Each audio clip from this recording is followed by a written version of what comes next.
El apóstol Pedro, que vamos a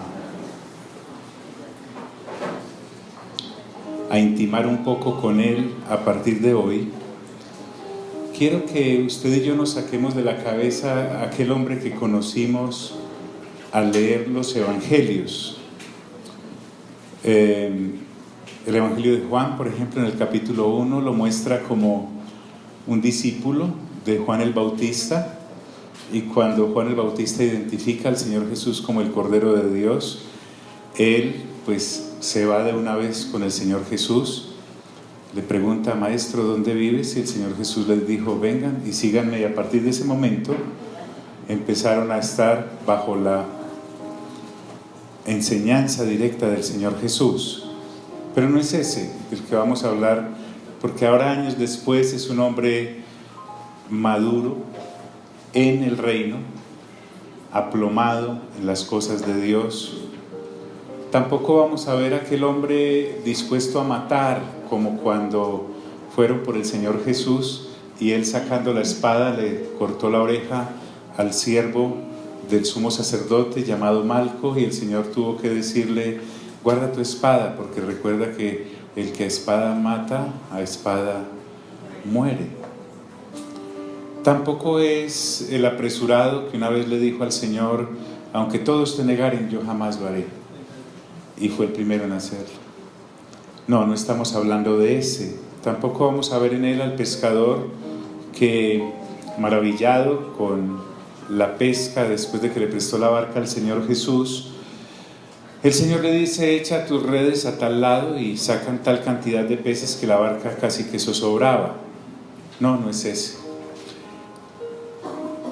Tampoco es el que después de haber visto al Señor morir, se va nuevamente y toma su barca y sale a pescar, y sus amigos se van con él, dudando, tal vez contrariado por lo que había ocurrido con la noticia de que habían robado el cadáver del maestro, o escuchando las frases de una mujer que dijo que lo había visto resucitar. Ya no es ese Pedro. Pedro lo vamos a ver muy aplomado en esta carta, un hombre felizmente casado, como lo dice el capítulo 3 de esta epístola, que da sabios consejos no solamente a los que vieron al Señor directamente después de su resurrección, como él fue testigo de ello, o a aquellos que sin verlo, como nosotros, tenemos la oportunidad de creer sin haber visto al Señor Jesús. Es un apóstol Pedro distinto a aquel que una vez, cuando escuchó hablar al Señor Jesús acerca de el costo de ser seguidor del Señor, cuando él dijo: el que ame más a su padre o a su madre más que a mí no es digno de mí, etcétera, etcétera. Ese Pedro también le dijo al Señor: bueno, ¿y qué de nosotros que lo hemos dejado todo por seguirte? Y el Señor le respondió: nadie que en esta vida haya dejado todas esas cosas tendrá 100 veces más en esta época, y en el tiempo venidero tendrá la vida eterna.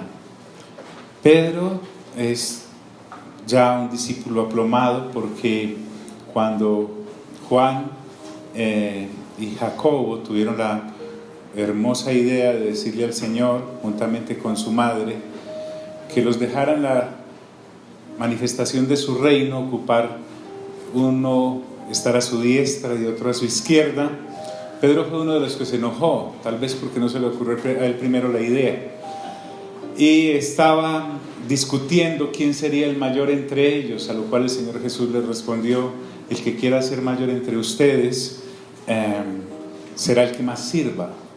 En fin, ese Pedro no es el mismo del que vamos, es la misma persona, está en el mismo cuerpo, pero es un hombre maduro, ya ha recibido la llenura del Espíritu Santo en Hechos capítulo 2. Pero vamos a notar algo que me impresiona, y es que mientras allá, cuando le cortó la oreja a Malco, estaba dispuesto a matar por el rey del reino, aquí en estas dos cartas vamos a encontrar un hombre que es capaz mejor de morir por el reino y por el Rey. Hay una gran diferencia. Ese ímpetu en el cual tú y yo pretendemos servirle a Dios, o por lo menos creer en Él, pero en nuestras fuerzas, para Él ya ha pasado. Es un hombre al que el Espíritu Santo puede guiar para exhortar a otros, pero también se deja exhortar.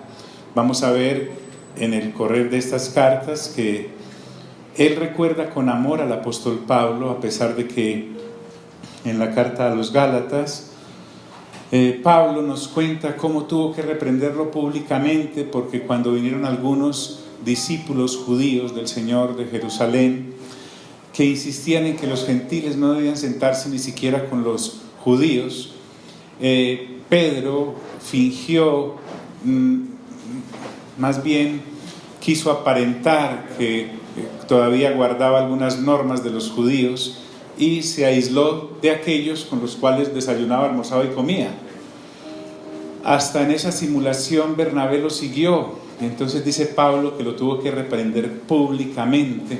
Pero entonces este Pedro no es alguien que recuerde eso como con rabia, porque en estas cartas se refiere a Pablo y dice: como nuestro amado hermano Pablo también enseña en todos sus escritos.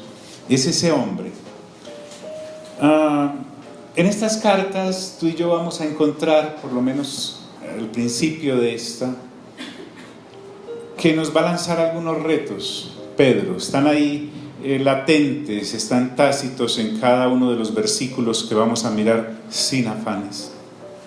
Por ejemplo, vamos a descubrir que Pedro nos quiere enseñar que a pesar de los sufrimientos que estaban viviendo aquellos que estaban en la dispersión, es una carta dirigida a hermanos que estaban sufriendo persecuciones en todas las áreas.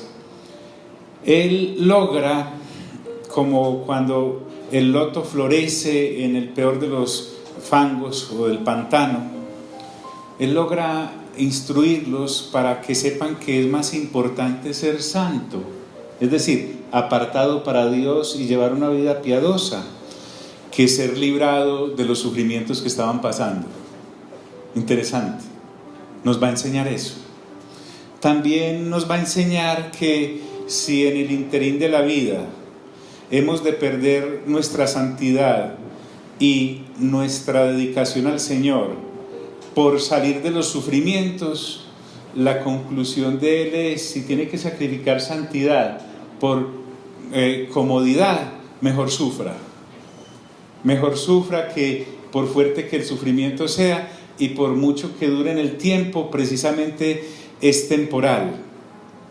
Entonces, esta carta dirigida a los creyentes en general, que el hombre escribe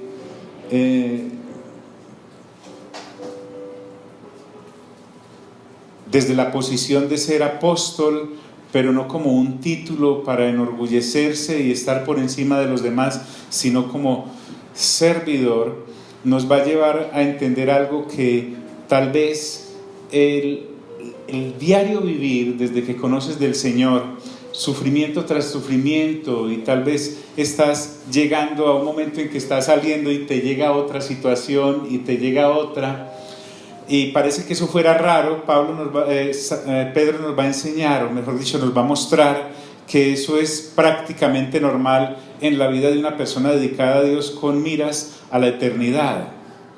Entonces vamos a ser instruidos por el Espíritu Santo a triunfar en medio de las tribulaciones sin necesariamente salir de ellas. Es decir, triunfantes en el sufrimiento sin necesariamente salir del sufrimiento que nos agobia, en medio de ellas. Resplandecer. Recuérdenme a qué es que venimos. ¿Venimos a qué? Dígalo nuevamente. ¿A qué? ¿A qué? A renovar. A renovar. Quiero que nos saquemos toda esa basura de llegaste a Cristo y triunfarás en todo.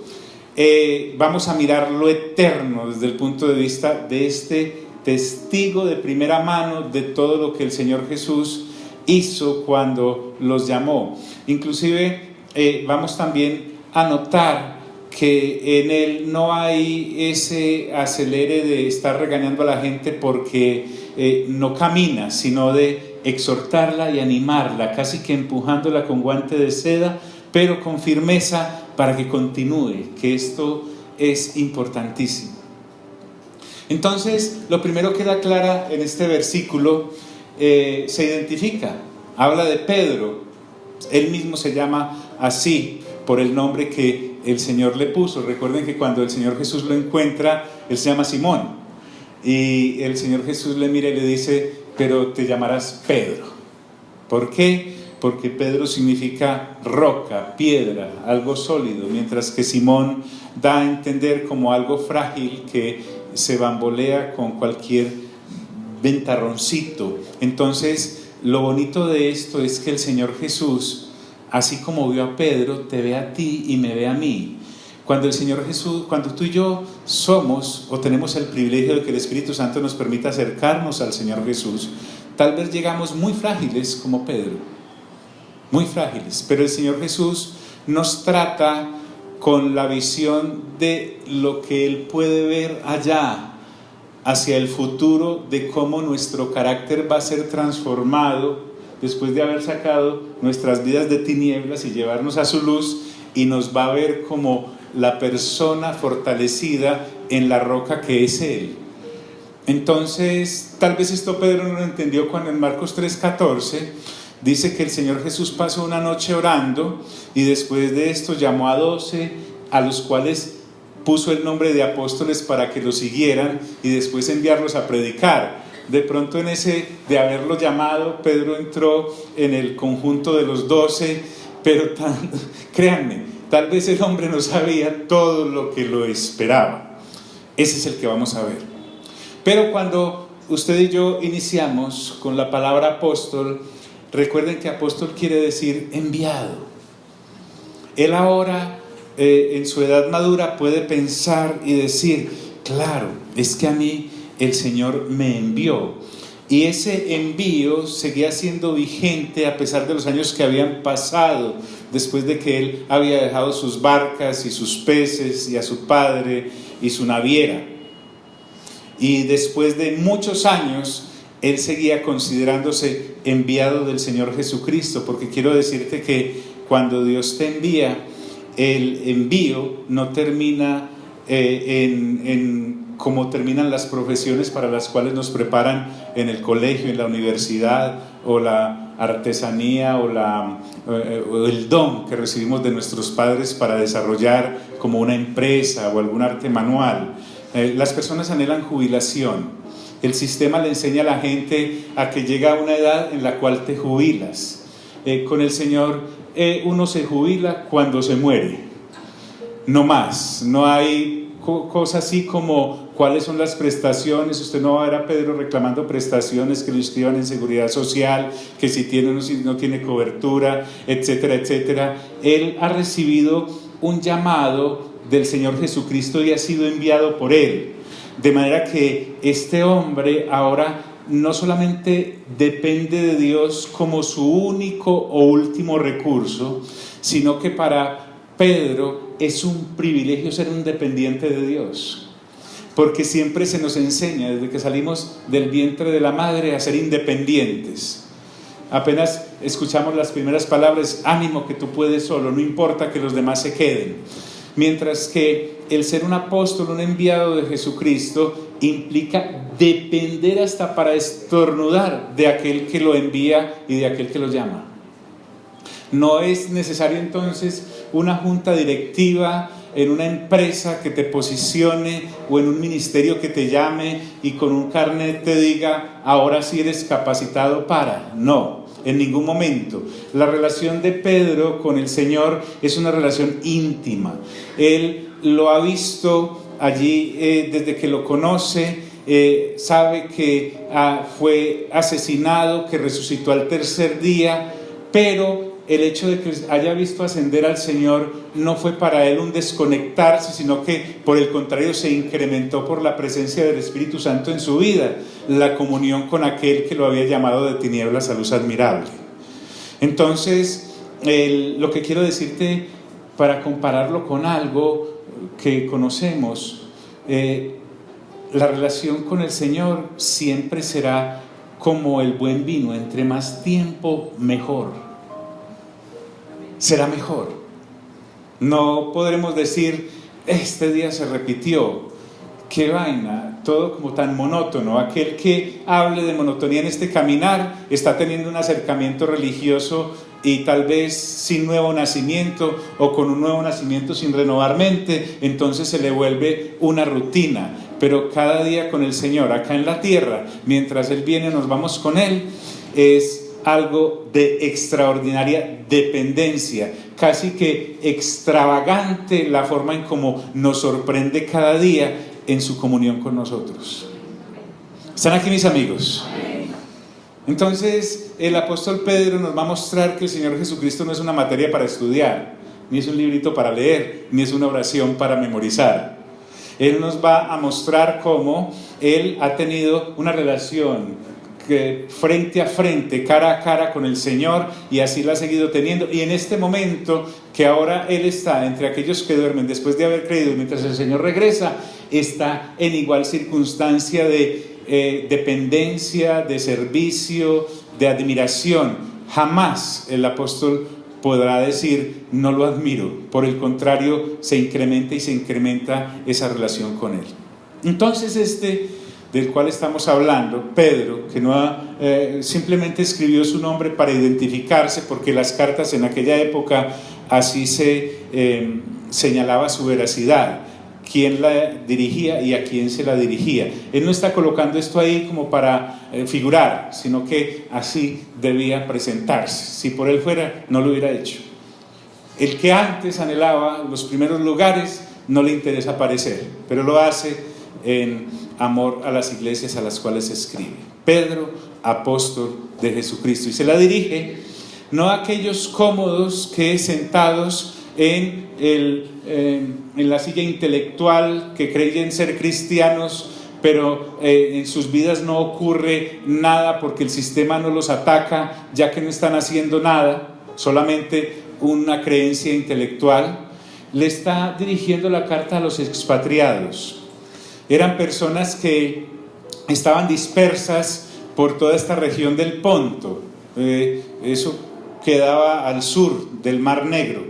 Y pueden ser expatriados tomándolo en dos direcciones. La primera, en que, claro, ya se había iniciado la época de persecuciones en las cuales los emperadores cogieron como hobby cazar y darle muerte a aquellos que en ese supuesto rey de los judíos creían, porque no era posible que se levantara otro rey que no fuera ellos, y además cada emperador asimismo era considerado como Dios, por lo tanto creer en otro Dios que no fuera ellos y alabar a otro rey y servir a otro rey que no fuera ellos era considerado herejía.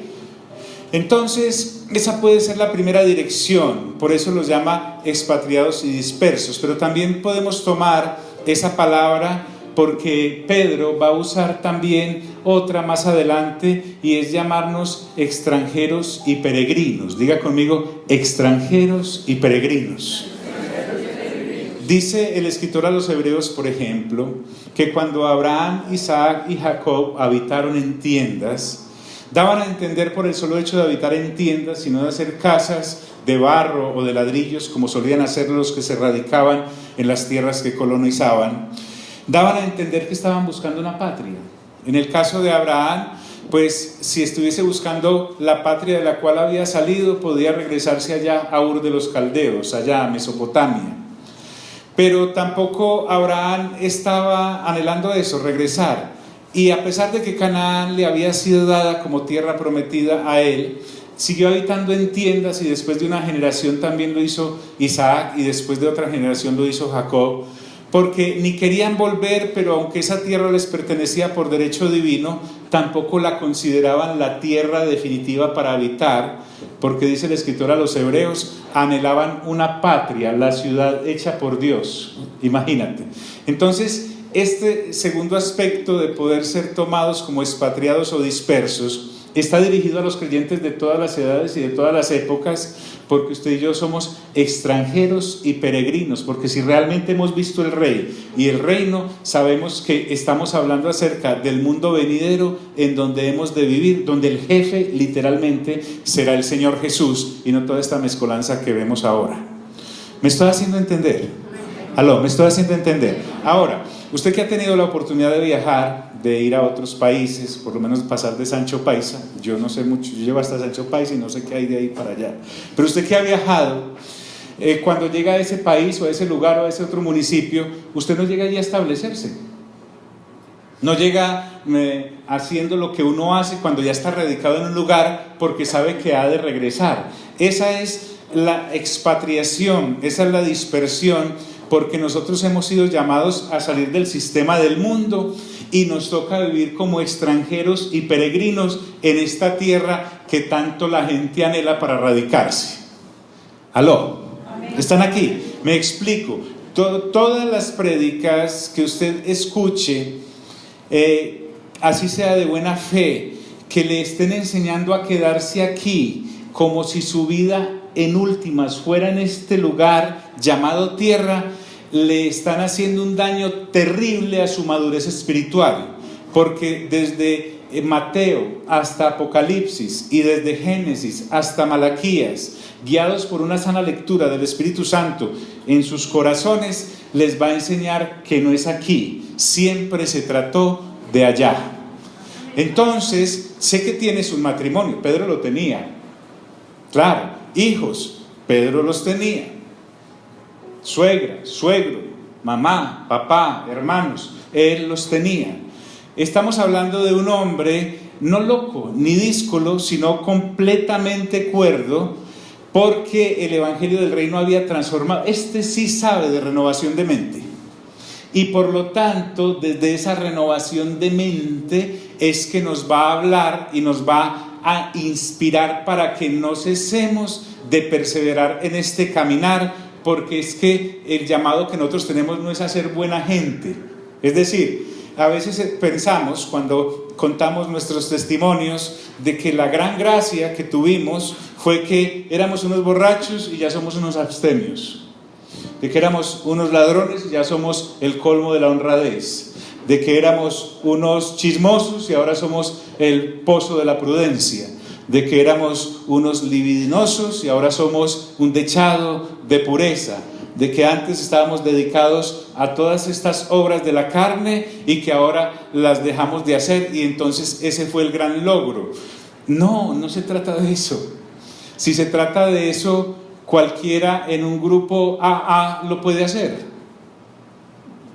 En una ONG que hable de principios y valores morales, también eso se puede lograr allí. El asunto acá es que Pedro, que no necesita, respetando desde luego todo lo que hemos visto del apóstol Pablo, que necesita cartas de 16 capítulos y con primera y segunda, etcétera, etcétera, Pedro nos va a ubicar en dos sencillas cartas de una manera tan contundente que uno queda como pasmado con tanta claridad y de lo sencillo que un pescador como él lo puede expresar. Entonces, es a salir del sistema del mundo y vivir como extranjeros.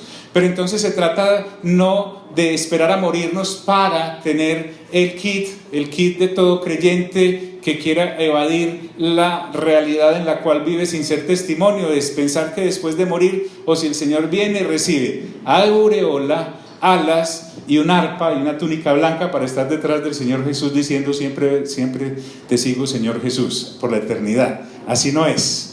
El kit que Dios nos ha dado ahora es una nueva vida. Diga conmigo, vida nueva. Y esa vida nueva la hemos de vivir acá. Entonces, ¿cómo se comporta un extranjero sabio en un país que no es el suyo?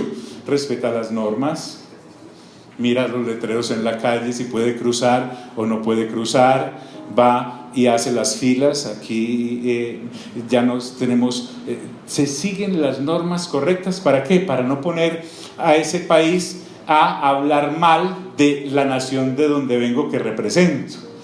El asunto es lo mismo. Cuando nosotros hablamos de la lectura juiciosa de la palabra de Dios y de renovar nuestra mente, cuando te digo con todo el amor que por favor te leas 9 capítulos diarios del Nuevo Testamento, y así lo leerás una vez al mes, y así durante 12 meses lo leerás 12 veces, pero que si te queda muy grande eso, porque tienes muchas ocupaciones, mientras le coges el saborcito, pues entonces hazlo con 5 capítulos y así lo podrás leer en 2 meses, o sea que lo leerás 6 veces al año. Pero que si te queda tan poco tiempo, hazlo con 2 capítulos y medio, así lo leerás en 3 meses y entonces podrás leerlo 4 veces al año. Pero que si te queda muy difícil, pues entonces léete un capítulo diario y así lo leerás como en 752 años, pero por lo menos lo vas a leer. No sea que el día de mañana tú digas, ¿cómo me comporto? ¿Cómo hago? ¿Por qué? Porque es que somos la generación más cómoda de creyentes para agradar al Señor en todas las que han pasado. No estoy hablando de la comodidad que se recuesta, sino de las facilidades que tenemos. Viene en todas las formas, sabores y colores. Es más, si eres una persona, si eres uno de esos hermanos que tienen comodidad y eres adinerado y te da pereza leer, entonces contrata a alguien que te la lea. Entonces dice, mejor y me lee el capítulo 1 al 9 y hágale. ¿Están aquí mis amigos? Para sabernos comportar como ciudadanos del reino. A eso es lo que se llama. Entonces se la dirige a los expatriados de la dispersión en estas regiones, en el Ponto, en Galacia, en Capadocia, en Asia y en Bitinia. Usted puede ver que hay una carta de Pablo a los Gálatas. No hay ningún ánimo de competencia. Ellos no tienen eso en mente, sino que quieren edificar las congregaciones. Y a estas personas y a nosotros hoy nos quiere recordar que todo el que ahora cree en Cristo Jesús es un elegido o una elegida. Diga conmigo, soy el elegido. Es como el nido de esta cosa. Entonces, escuche pues, el asunto acá es que ese elegido, usted y yo ya lo debemos entender y saborear de esta manera. No es la predestinación arbitraria en la que nosotros creemos que Dios un día dijo, bueno, los Gutiérrez iban a creer en Cristo Jesús y los Pérez no. Él no está hablando de esa clase de predestinación o de elección.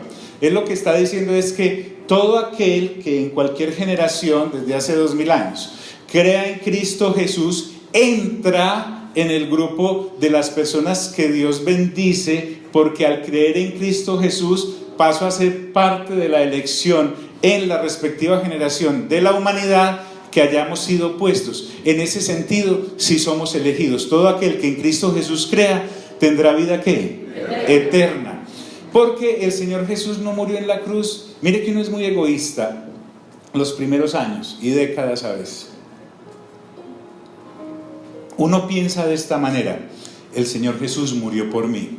No, Juan 3:16 dice que murió por todos.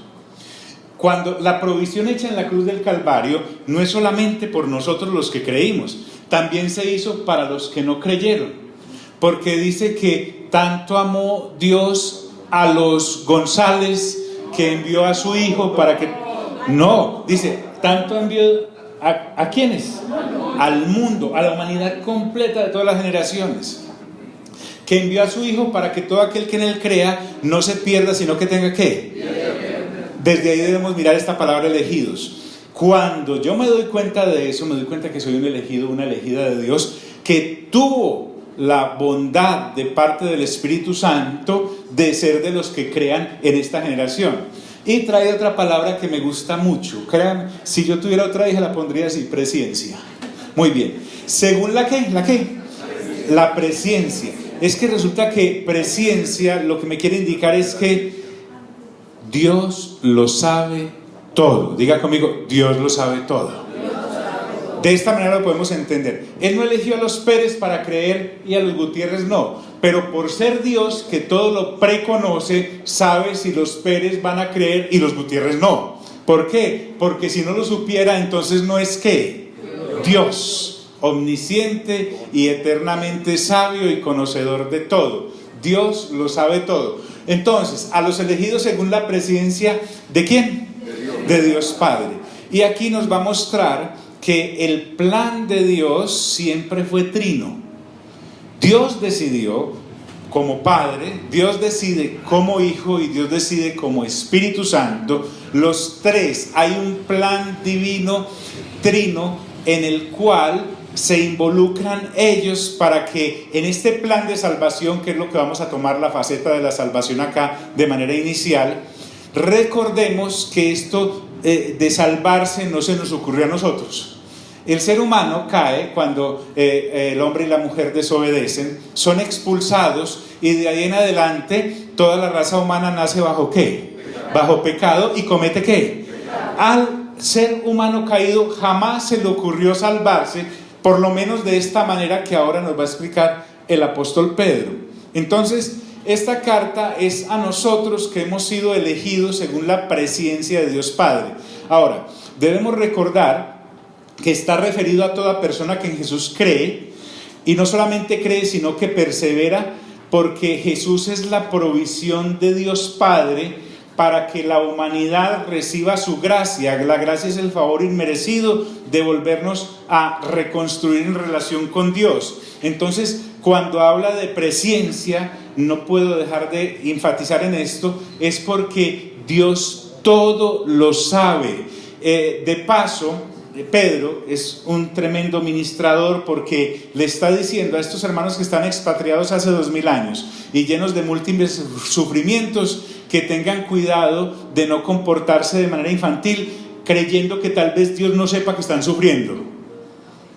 A veces cuando tú y yo tenemos un contratiempo en casa, o una vicisitud, o una calamidad, o un éxito, o la muerte de alguien, o la enfermedad que no tiene vuelta, o el fracaso financiero, que después de haber conocido a Dios, uno se siente, tiene la tendencia a sentirse indefenso y como abandonado, y como que Dios a mí no es así. Diga conmigo, Dios todo lo sabe.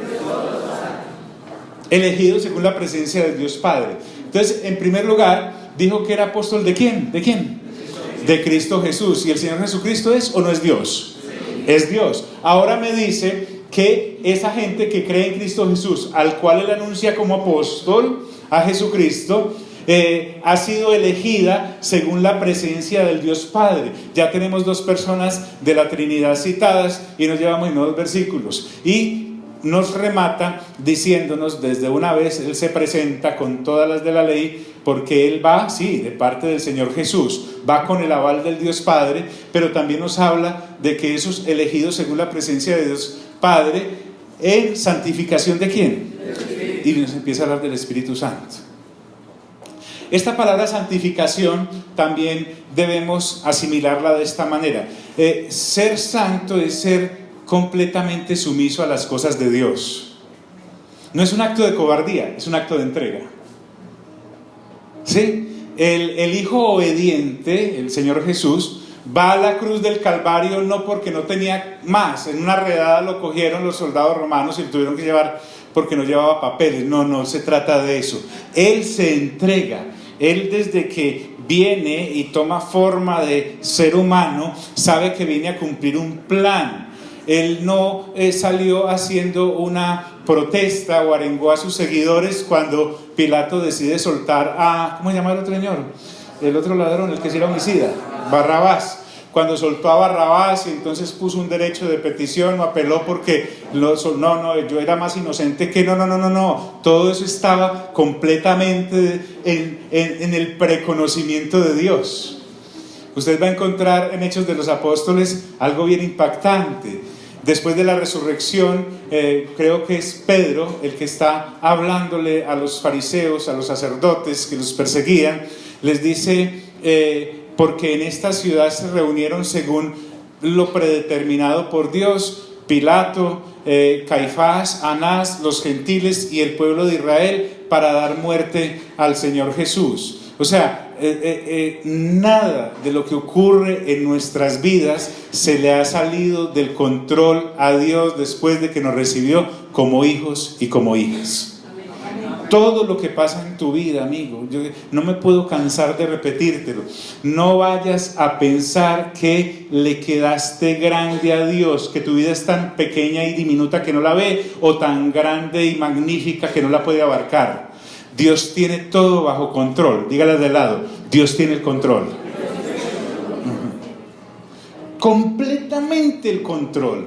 Ya ese cuento de que a mí nadie me quiere, a mí nadie me ama, que porque yo nací en esta familia, que porque no salí en esa promoción, que porque a mí no me y al vecino sí, que porque aquella y yo no. Hermanos, esos son patadas de ahogado inmaduro.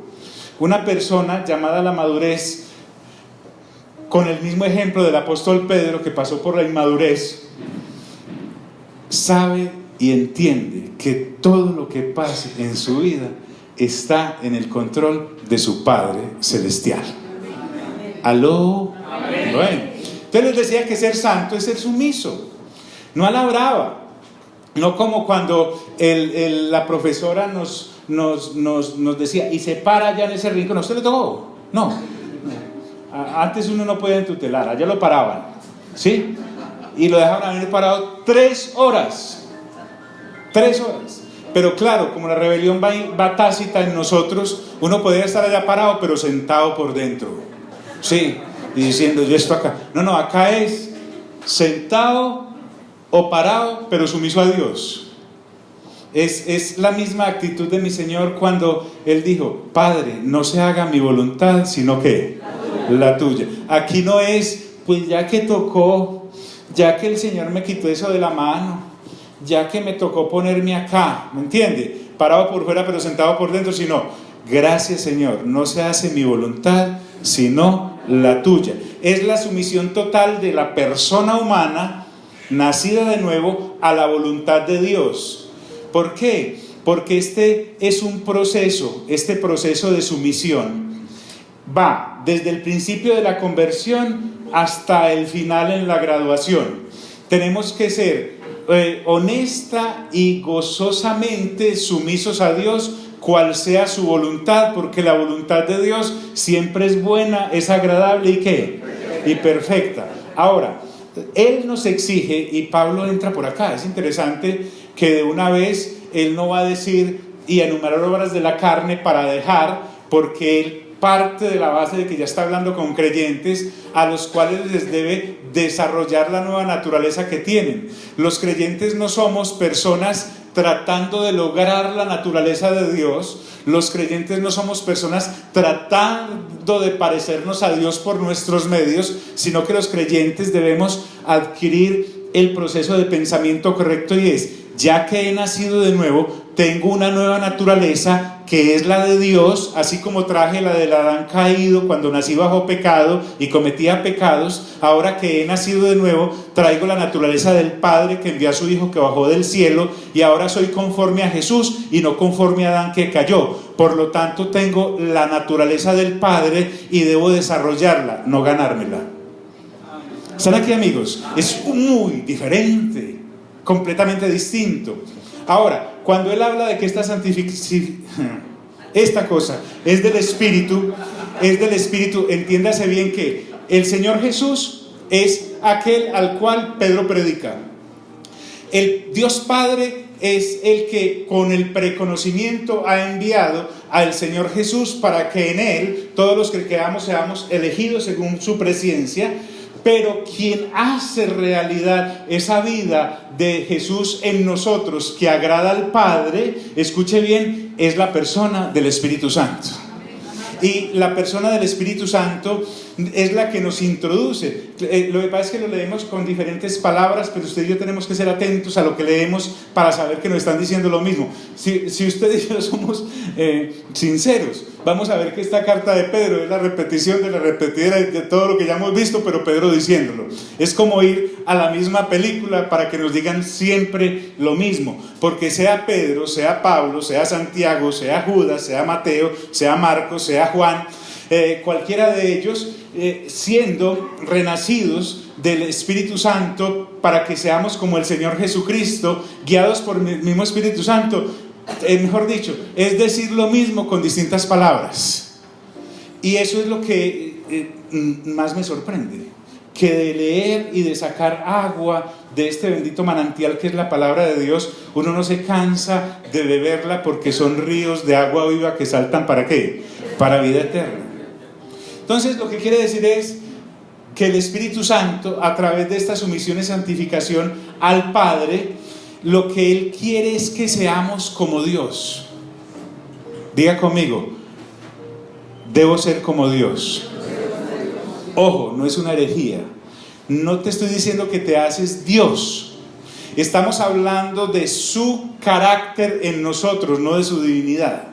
Aunque la naturaleza que hemos recibido de Él es divina, no nos hace dioses. Sabemos que nosotros no estamos luchando con ser la cuarta persona de la Trinidad, mejor dicho. Es Padre, Hijo y Espíritu Santo, y nosotros somos sus hijos y tenemos su naturaleza. No me la tengo que ganar. Voy a estar repitiendo mucho esto. Entonces, el único que puede hacer que seamos como Él, al activar esa nueva naturaleza de Cristo Jesús en nosotros, por eso es que es muy difícil para la persona que todavía piensa que la obra de la carne en la cual se graduó allá estando cuando nació bajo pecado y cometía pecados es algo tan tremendo que tiene que luchar contra ella. Por ejemplo, a ver, hablemos de mí para no hablar de nadie. Yo era un borracho y entonces yo pienso que la lucha de esta nueva naturaleza que ahora tengo en Cristo Jesús, que es ser sobrio, se mantiene luchando con el borracho que yo era así. Y el borracho a veces va ganando, ¿me entiende? Después de los 5 whiskies va ganando, pero el otro día en el guayao y en la desesperación y la culpabilidad el abstemio va ganando. Así no es. Lo que me quiere decir ahora el Espíritu Santo es: vea, mijo, si usted sí quiere seguir en eso, allá usted, porque para la boda no hay nada. Lo que yo quiero es enseñarle a usted a desarrollar la nueva naturaleza que le ha sido dada. Mientras usted siga sin renovar la mente, va a seguir pensando como el borracho que era y no como la nueva criatura que ahora es. Amén. ¿Están conmigo, amigos? Amén. Y si uno tiene una cantidad de gente no nacida de nuevo o nacidos de nuevo que no han renovado, que le estás diciendo constantemente: escóndale las botellas, así sea de alcohol a Lelí, escóndale ese tiner porque se lo huele, ¿me entiende? No lo vayan a invitar a la reunión de madre este fin de semana, todos tomen leche. No se trata de eso. El asunto está en la madurez y en la renovación. Char.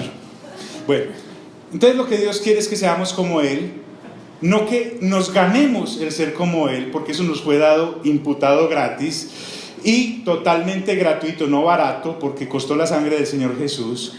Y lo que el Espíritu Santo quiere es conducirnos en la experiencia de que seamos como Cristo Jesús en cuanto a carácter. Y en esa situación es que Pedro quiere entrar, y como les digo, nos llevamos en 2 versículos. Nos coloca entonces el Espíritu Santo, que es Dios, en la condición de ser olor agradable a Dios. Diga conmigo: agradable. En nuestra condición caída, cuando habíamos nacido bajo pecado y cometíamos pecados, éramos como cuando el Señor Jesús va a la tumba de Lázaro y le dice a la hermana que quiten la piedra, y la misma hermana que quería mucho a Lázaro y todo le dice: no señor, básicamente lo que dice es: si corremos eso, usted no sabe cómo está oliendo mi hermano después de 4 días, ya explotado y todo. Esa clase de olor nauseabundo era el que a Dios le brindábamos en nuestra condición caída. Pero al nacer de nuevo somos olor grato, agradable a Dios. Diga conmigo: agradable. Básicamente lo que se quiere es que se oiga esa voz del cielo sobre tu vida, que te diga: esta es mi hija amada en la cual tengo complacencia, en la cual me agrado.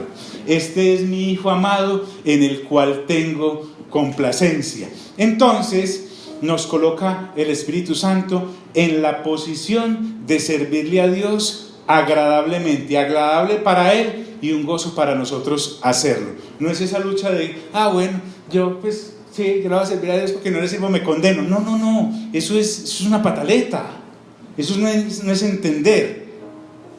Entonces avanza y dice que hemos sido, lo voy a leer nuevamente, elegidos según la presencia del Dios Padre en santificación del Espíritu. ¿Para qué? ¿Para qué? Para obedecer y ser ¿qué? Rociados. Ojo acá. Si solo coge esto puede dejar de venir a las otras. Escuche, cuando dice para obedecer, olvídese del muerto. Obedecer no es que yo, volvamos al borracho porque yo era, ¿cierto? Que yo era borracho y ahora no soy borracho y entonces eso es obedecer. A eso no se refiere. Por eso te digo, eso lo hace cualquiera con fuerza hasta de voluntad, o lo hipnotizan y se olvida que eso, o le hacen coger asco. Pero aquí estamos hablando de que en mi nueva naturaleza estoy capacitado para obedecer a Dios, y obedecer no es solo dejar de pecar en las obras de la carne, sino que obedecer es hacer la voluntad que a Dios le agrada. ¿Aló? ¿Están aquí? Tener acceso a la renovación de la mente y entender lo que vamos a ver hoy es la salvación, básicamente, pues si alcanzamos.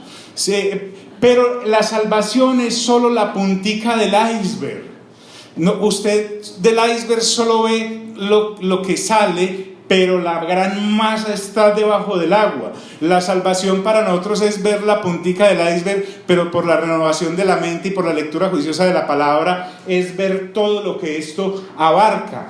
Pero a los que hemos seguido atentamente Hebreos, usted también lo puede hacer, ya está ahí publicado, nos dice que hemos sido por el Espíritu llevados al proceso de santidad para obedecer y ser ¿qué? Rociados ¿con qué? ¿Con qué? Con la sangre del Señor Jesucristo. Este rociamiento de la sangre, para los que usted puede leer Hebreos también, el sumo sacerdote en el Antiguo Testamento, en el Antiguo Pacto, iba y rociaba la sangre del macho cabrío o de la becerra aquella sobre lo que necesitaban purificar. Pero aquí ya no estamos hablando de machos cabríos y de animales, porque eso es del Antiguo Pacto. En el Nuevo Pacto, que es el Señor Jesús, la sangre que Él derrama es la que nos santifica, nos aparta. La sangre no solamente paga por lo que la naturaleza pecaminosa y la deuda que teníamos por andar en aquellos planes de las obras de la carne, sino que nos coloca en la condición de entrar dentro del plan de Dios, que era tener para el Padre unos hijos y unas hijas, como dice la carta a los Corintios, que el Espíritu Santo tenga un templo en donde habitar y que el Señor Jesús tenga un cuerpo a través del cual desplazarse. Entonces, esto de ser rociados para obedecer no es dejar de hacer lo que agradaba antes, a lo que nos dedicábamos antes de conocer al Señor. Eso ya está out, ya hacer eso es mañé, pero lo que necesitamos ahora es enrutarnos para mirar lo que realmente el Señor quiere de nosotros. Ya nos ha colocado en la condición de ser como su Hijo. Tal el Señor Jesús, tales nosotros y nosotras. Entonces, si yo no le dedico tiempo a esto, me encuentro con un versículo como estos de afán, porque, ¿me entiende?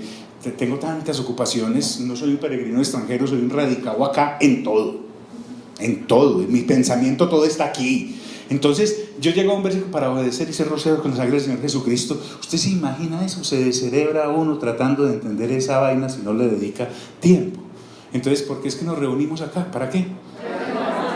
Para renovar nuestra mente. Bueno, a esa clase de expatriados, Él les dice, gracia y paz, o sean ¿qué? Multiplicadas. Si los hermanos estaban aguantando hambre, ¿qué necesitaban? Comida, ¿sí o no? Si los hermanos estaban sin techo porque los habían expatriado, ¿qué necesitaban? Techo.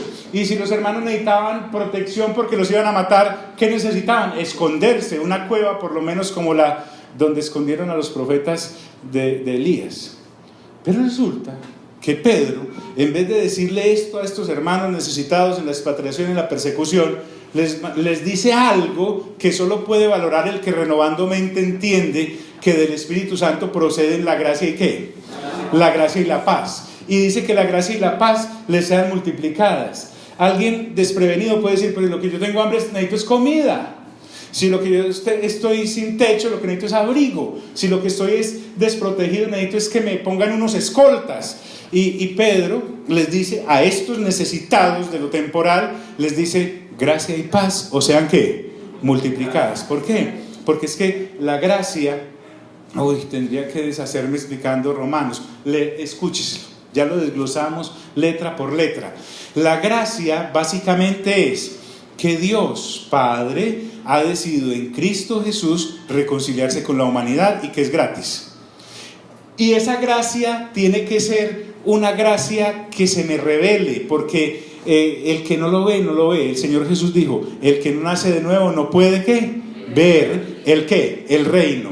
Y el que no nace de nuevo no puede ¿qué? Entrar en el reino. Es muy difícil.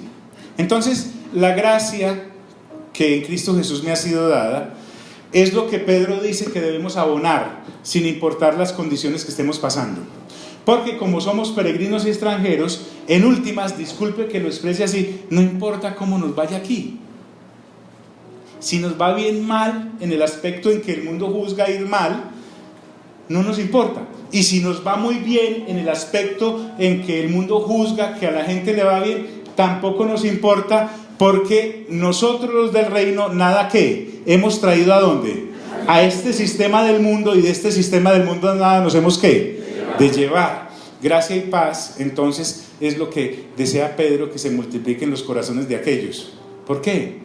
Porque esta gracia y esta paz, cuando se aplican a mi diario vivir en el peregrinar de esta tierra, recuérdeme cuál es el fruto del Espíritu Santo: amor, gozo, paz, paciencia, benignidad, bondad, fe, mansedumbre y templanza. Esas son cosas que la persona del Espíritu Santo, que es Dios, decidió dar. Cuando usted ve que el Espíritu Santo aparece en Hechos 2 y se coloca como lenguas de fuego sobre la cabeza de los apóstoles, a ninguno le apareció un bulto de oro ahí. No sé si venga por bultos, pero hay varios mercados. No le apareció el que era soltero, le apareció la esposa ahí. Dice que empezaron a hablar ¿qué? ¿Pero cuáles? Las mismas. En otras lenguas. ¿Qué habla una persona de un país en otro país? ¿Otra qué? Lengua. Hasta en eso, hermanos. Y resulta que cuando los que estaban yendo a esa fiesta religiosa de Hechos 2, de todas las naciones, cuando escuchaban hablar a estos discípulos en otras lenguas, los escuchaban hablar las maravillas de Dios. Cambia completamente la persona porque ha nacido de nuevo. Hay el fruto del Espíritu Santo, que en este caso, de parte del deseo de Pedro para ellos y su oración es gracia y paz. Escuche bien, era lo que ellos necesitaban en ese momento para el peregrinar que les tocaba afrontar en esa situación de persecución. ¿Están aquí, amigos? Recuérdenme a qué venimos, ¿a qué? A renovar la mente. Entonces, después de escribirles esto, el apóstol dice lo siguiente: bendito el Dios y Padre ¿de quién? De nuestro Señor Jesucristo. Él se sabe de Dios. Es que tener pertenencia es muy importante. Usted sabe cuando alguien tiene pertenencia a un sitio. Por ejemplo, nosotros sabemos quién tiene pertenencia a lo que hacemos acá de parte de Dios como iglesia local cuando hablamos con esa persona, ¿cierto? Yo sé más o menos en qué punto de pertenencia anda la persona con el mover que Dios nos ha dado. Por ejemplo, cuando me encuentro a alguien en la calle, ¿cómo les está yendo? Oye, qué pertenencia, ¿cierto? Yo le corrijo cuando le digo, ¿cómo nos está yendo, cierto? ¿Cómo les está yendo con la construcción del templo? ¿Cómo nos qué? Eso se llama pertenencia. Entonces, ¿se imagina usted llegar a su casa con su mujer o con sus hijos y decirles, ¿cómo les está yendo? ¿Usted cómo se siente? Diga conmigo, pertenencia. Entonces, llevémoslo acá a este plano. Pedro dice, bendito. Porque no le está diciendo que por su bendición es que Dios es bendito, sino que Dios es bendito y por eso él lo confiesa así. ¿El qué? El Dios ¿y qué? ¿De quién? De nuestro Señor. Este nuestro es, le pertenezco como apóstol y ustedes le pertenecen como elegidos. Somos de Él. Aquí no hay de otra, nadie nos puede arrancar de su mano. Ni en esta vida, ni en la venidera, ni la misma muerte. ¿Quién me podrá apartar de...? Pablo fue más profundo allá en Romanos 8 y dice: ¿quién me puede apartar del amor de Dios que es en Cristo Jesús? Y dice: ni lo alto, ni lo bajo, ni la muerte, ni la vida, ni lo creado, nada nos puede apartar del amor de Dios que es en Cristo Jesús, Señor nuestro. Vas a notar también que este apóstol, que hizo frente a tantas situaciones, en ningún lugar está colocando al diablo como acá, como hermanos, que lucha tan tesa. Es que el diablo anda detrás de mí. Y si alguien sabía quién era, era él. Correcto. Él estaba completamente centrado en lo que era la Trinidad. El lema que podríamos sacar acá es: arriba de la Trinidad no vive nadie. Y somos de Él, por lo tanto nada de lo que nos pase está por fuera de su conocimiento. También está diciendo: mi fe es segura, a mí nadie me la puede robar, porque es que Dios no me llamó para timarme, Dios no me llamó para defraudarme. El llamado de Dios desde la cruz no es una estafa. ¿Sí me hago entender? El llamado de Dios desde la cruz no es como voy a entretenerme a ver como todo malicioso Dios, a ver si creen en mí, después los veo bien llevados en el infierno. No. Diga conmigo: estoy seguro en Dios. ¡Wow! ¡Qué descanso, hermano! ¡Qué descanso! Bendito el Dios y Padre de nuestro Señor Jesucristo, dice este apóstol, que según su grande ¿qué? Es que no estamos hablando de una misericordia, estamos hablando de su enorme, infinita, total misericordia. Y aquí viene: ¿nos hizo qué? Renacer. Es que ellos hablan lo mismo en diferentes palabras. Para nosotros renacer es nueva vida, nuevo nacimiento, nacer de nuevo. En palabras de Pablo, nuevas criaturas, nueva vida. Entonces, lo que Pedro está diciendo es: miren, ustedes son elegidos según la presencia del Dios Padre, en santificación del Espíritu. Yo soy apóstol del Señor Jesucristo para recordarles esto que les voy a recordar. Pero esta carta va dirigida a personas que han nacido ¿de qué? De nuevo.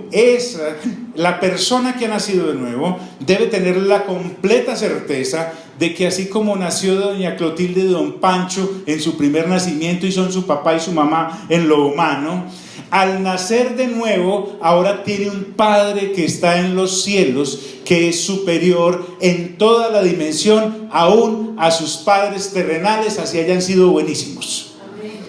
¿Sí me hago entender? Es volver realmente a la relación que Dios quiso tener con el ser humano. Entonces esto nos lleva a una certeza que nos ha hecho renacer para que cambiemos de carro. Para que le podamos regalar una pantalla grande a la mamá para nosotros poder ver el mundial. No. ¿Para qué nos hizo renacer? Para una esperanza ¿qué? Viva. ¿Qué es eso de una esperanza viva? Pablo lo dijo de otra manera: vida eterna. Juan lo dijo de otra manera: para siempre.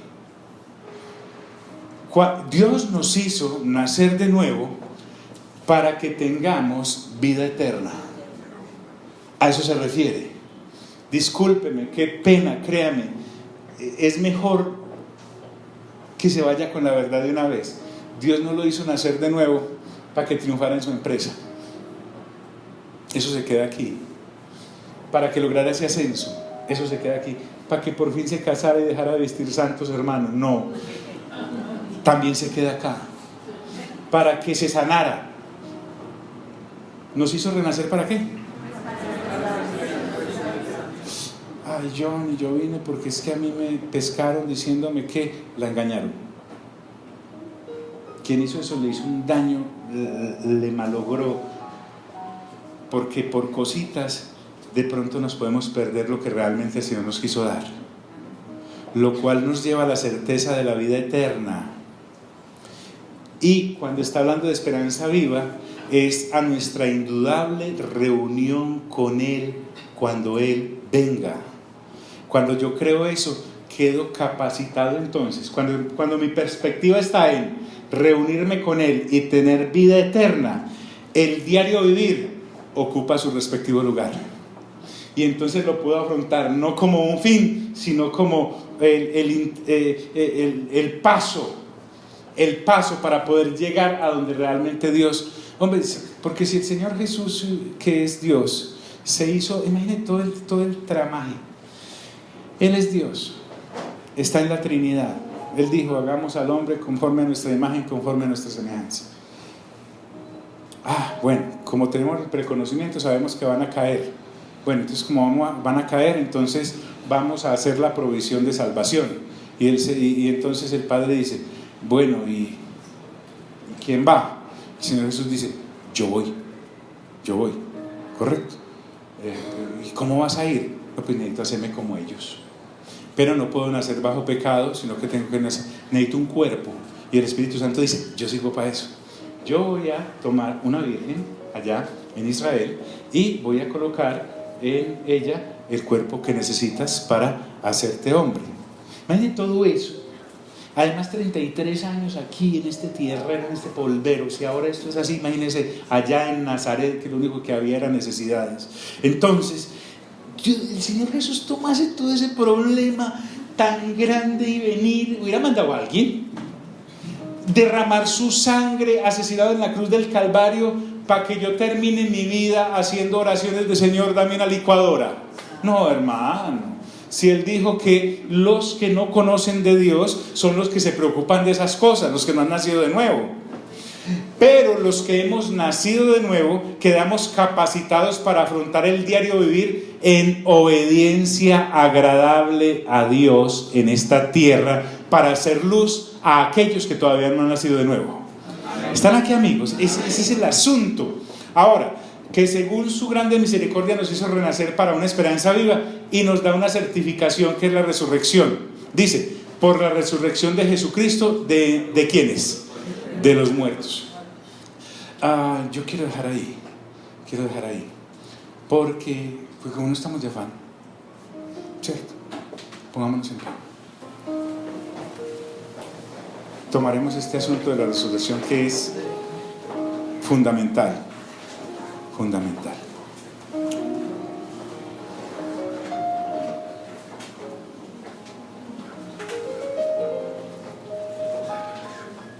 Padre, te damos gracias por esta posibilidad hermosa que nos has dejado de que el Espíritu Santo nos guíe, porque el Espíritu Santo, tú estás acá.